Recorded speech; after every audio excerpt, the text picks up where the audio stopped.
نشانہ بنائے گا. چائنا کی وہ ڈیل ہوئی ہے، وہ اصل میں بہت زیادہ اس ٹائم اس کا شور ہے. اور اس ڈیل کے بعد لوگ جو ہے امریکنز ہیں، کئی وہ جو ہے جریدے اس پہ لکھ رہے ہیں، اور اس بات کو بڑا اٹھایا جا رہا ہے جو خامنائی صاحب نے کہا تھا کہ اس شپ عظیم نہیں ہے، عظیم وہ ہتھیار ہے جو اس شپ کو سمندر میں ڈبو دے گا. تو یہ ایک بہت بڑا میسج یہ ہے. اس کے بعد جو امریکہ کو ہٹ کرنے کی بات ہے، سمپل سی بات ہے، یہ جو 302 کا معاہدہ ہے، یہ سمجھ لیں کہ چائنا کے ساتھ ہوا ہے ابھی جسٹ ایک ویک پہلے، جس کی خبریں نکلی. اور چائنا اور رشیا دونوں ہی سپلائر ہیں. تو اس ٹائم چائنا رشیا کو بھی اگر کوئی امریکہ کو کمزور کر دے، یا امریکہ کسی دوبدو جنگ میں چلا جائے، تو چائنا رشیا اس سے زیادہ کیا مانگیں گے سر؟ چائنا رشیا کو نہیں پتا کہ ان کے لیے جتنی بھی ٹربلز ہیں، یوکرائن کس کی پھنسایا ہوا، آج رشیا یوکرائن میں پھنسا ہوا ہے. اور چائنا کو نہیں پتا کہ ہمارے ان کے ارد گرد جہاں بھی وہ پاؤں رکھتا ہے، امریکہ اس کے ساتھ کیا کرتا ہے. تو چائنا کو یہ حکومت چاہیے. یہ تو سمجھ لیں کہ خامنائی صاحب اور یہ سارے اگر مان لو کہ بڑے ہی کوئی وہ ہوتے ویک عقیدے کے لوگ ہوتے اور نہ کھڑے ہوتے، تو چائنا نے اس سے کہنا تھا کہ بھئی ہم تمہیں پوری سپورٹ دیں گے، تم گرو مت، کھڑے رہو. اس حد تک چائنا کو، کیونکہ چائنا کو مڈل ایسٹ تک جو رسائی ہے، دیکھیں اب افغان تک پہنچ گیا وہ. افغانستان میں پچھلے دنوں سے آپ نے دیکھا، آبزرو کیا، تعلقات بہتر کیے. سی پیک گوادر تک آیا پڑا ہے. سامنے ایران ہے، ایران کے بعد آگے وہ تو روڈ یوز کر سکتا ہے اس میں، جو اس کی ایک سڑک ہے یہاں تک. تو اس کو ایران کی یہی حکومت چاہیے جو امریکن اینٹی امریکہ ہو، اس کے مفاد کو بھی یہ سوٹ کر رہا ہے. پھر رشیا کو بھی یہاں وہی حکومت چاہیے جو اینٹی امریکہ ہو. کیوں؟ کیونکہ آپ کو یاد ہے جب شام پہ ایک وقت تھا امریکہ آنے والا تھا، تو اس نے کہا تھا پیٹر نے کہ شام پہ اٹیک رشیا پہ تصور ہوگا. 2000 یہ میرا خیال ہے 11-12 کی بات ہے، جب یہ اس پہ اٹیک ہوئے تھے راتوں رات. یہ اس کا ساتھ ہی تھی جگہ، میرے ذہن سے اچانک نکل گئی. یہ رشیا کے ساتھ ہی جارجیا، 12 ایئرپورٹ راتوں رات اڑائے تھے. تو اب بھی بات یہ ہے کہ یہ پورا بلاک اصل میں اب اپنے آپ کو اس بات کو ریلائز کر گیا ہے کہ امریکہ کو اس خطے سے دھکیلا جائے. اب مان لو کہ پینٹاگون نے کہہ دیا ہے، اب دیکھیں 2 لوگوں کو یہ جنگ ضرور چاہیے، ایک نیتن یاہو کو اور دوسری چائنا اور رشیا کو. ان سب کو یہ جنگ چاہیے ان اینی وے. اگر کسی کو پینٹاگون منع بھی کر دے کہ یہ نہیں ہو، تب بھی ان ساروں کو یہ جنگ ضرور چاہیے. کیوں؟ چائنا اپنے ساری ٹیکنالوجی ٹیسٹ کر لے گا، رشیا ٹیسٹ کر لے گا. اس کے بعد جو چائنا ہے وہ سمجھیں کہ اس دفعہ اس کو وہ فوج مل جائے گی جو فوج امریکہ سے 10 سال بھی لڑ سکتی ہے. وہ فوج روئے زمین پہ اور کہیں جیسے کہتے ہیں موجود نہیں ہے جو امریکہ سے 10 سال بھی لڑ سکے. تو اس کو مدد کرنا ان سب کے مفاد میں. اور یہ چاہیں گے کہ امریکہ ادھر پھنس جائے ایران کے ہاتھوں، اور ایران پورے مڈل ایسٹ سے میزائل چائنا رشیا کے ہوں، اس کے خیر اپنے بھی بہت ہے اب تو، لیکن میزائل یہ بھی دیں گے کہ بھی مارو، ساری جگہ کلین اپ کر دو. پوائنٹ سمجھے؟ تو اس لیے یہ جنگ چائنا کو بھی چاہیے، رشیا کو بھی چاہیے، اور یاہو کو بھی چاہیے. اب یاہو کو اس لیے چاہیے کہ ایران لاسٹ وال ہے. اگر وہ اس نے گرا دی تو اس کے بعد پورا مڈل ایسٹ اس کی گود میں ہوگا، کوئی نہیں اس کو روکنے والا ادھر کوئی. کیونکہ اب دیکھیں، آپ نے سنا ہوگا کہ اب ان کے جو تھنک ٹینکس ہیں وہ یہ بات کر رہے ہیں کہ حزب اللہ ڈائریکٹ اب ایران کمانڈ میں چلی گئی ہے. پہلے بھی حالانکہ حسن نصر اللہ صاحب جو ہے وہ خامنائی صاحب کو فالو کرتے ہیں، لیکن اب تو ایرانی کمانڈرز کا کلیم یہ ہے کہ ایرانی کمانڈرز نے جا کے ٹیک اوور سنبھال لیا حزب اللہ کا. تو ایک تو یہ ان کے لیے درد سر ہے. دوسرا وہ یہ بھی دیکھتے ہیں کہ جیسے ہی اگر یہ قائم رہی حکومت، تو یوں سمجھ لیجئے کہ یہ جتنی حزب اللہ، انصار اللہ، جتنے بھی موومنٹس ہیں، یہ ساری کی ساری مجاہد یہ یوں ہی ان کو کمزور نہیں کیا جا سکے گا، ان کو کمک ملتی رہے گی. تو وہ اصل میں ہیڈ کوارٹر کو ہی ختم کرنا چاہتے ہیں. یہ ہے یاہو کا پلان. کیونکہ ورنہ دیکھیں شام کھڑا نہیں ہوگا، لبنان نہیں کھڑا ہوگا، کوئی بھی اس کے آگے نہیں کھڑا ہوگا. جس طرح کا وہ جس طریقے کی اس کا مائنڈ سیٹ ہے اور جس طریقے سے وہ بمباری کر رہا ہے، جس نے لاکھوں بندے اتنے عرصے میں مار دیے، اس کے لیے کوئی مسئلہ نہیں ہے. تو یہ ایک مائنڈ سیٹ ہے جس کی وجہ سے یہ مجھے یہ لگتا ہے کہ یہ اگر آپ لوگ ویسے بھی دیکھیں تو یہ حملہ بہت قریب ہے. مطلب یہ ٹل کے بھی آخر یہ ہونی ہے. مطلب اچھا مان لیں کہ ابھی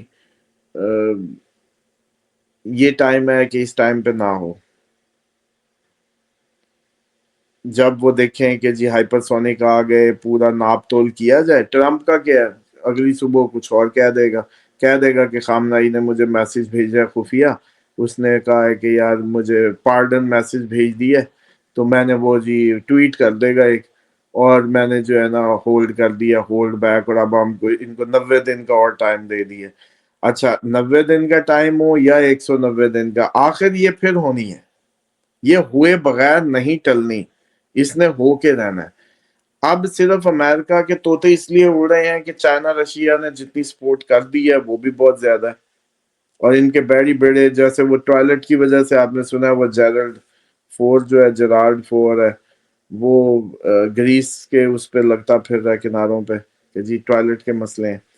تو اب آپ خود سوچیں کہ جہاں گھنٹوں جہاز کے اندر لائن لگی پڑی ہے واش روم کی، مطلب کیوں بندی ہوئی ہے واش روم کی پورے جہاز میں، اور پتہ نہیں کتنے 2 ٹوائلٹ اور ہزاروں بندہ ہے، اور وہ بس لائن ہی بندی ہوئی ہے. تو ان کو مجھے لگتا ہے سارے دن میں اور کوئی کام نہیں ہے، یہ قدرت کی سزا نہیں ہے تو اور کیا ہے کہ صرف انہوں نے ٹوائلٹ ہی کرنا ہے. ایک نکل کے ابھی جا رہا ہوگا تو لائن میں دوبارہ آ کے لگ رہا ہوگا بس. کیونکہ آپ خود سوچیں تھاؤزنڈز آف پیپل، اور ایک ٹوائلٹ ہے یا 2 ہیں جو بچے ہوئے ہیں یا جس طرح سے بھی ان کو وہ ایکٹیو کیا ہوا ہے کسی بھی ذریعے سے.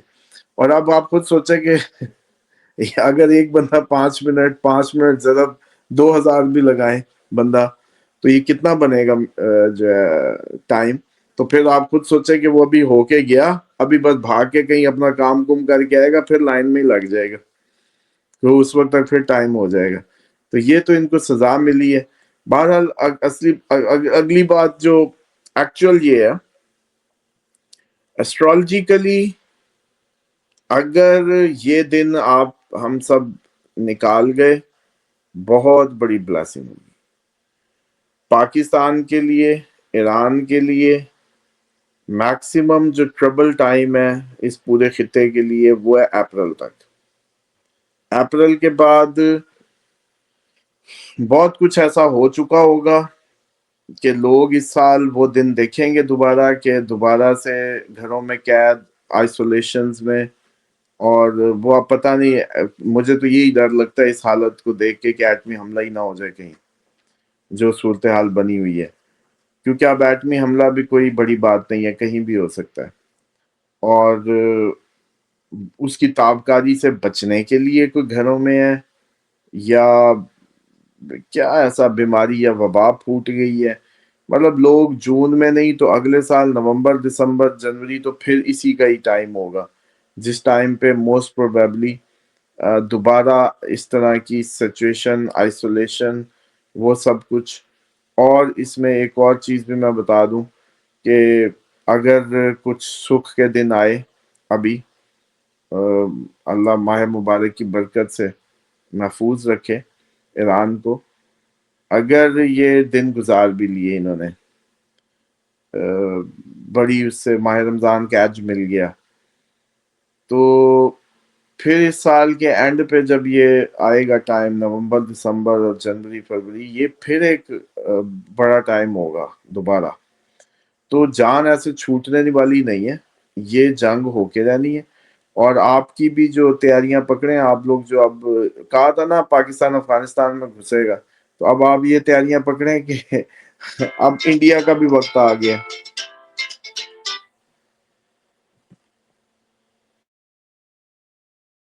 اسامہ صاحب، دوسری طرف جو یوکرائن اور رشیا والے، پیوٹن نے جو بیان دیا وہ بڑا الارمنگ ہے. اس نے کہا کہ پھر آپ یاد رکھیں گے میں اس جنگ کو کہاں لے کے جاؤں گا.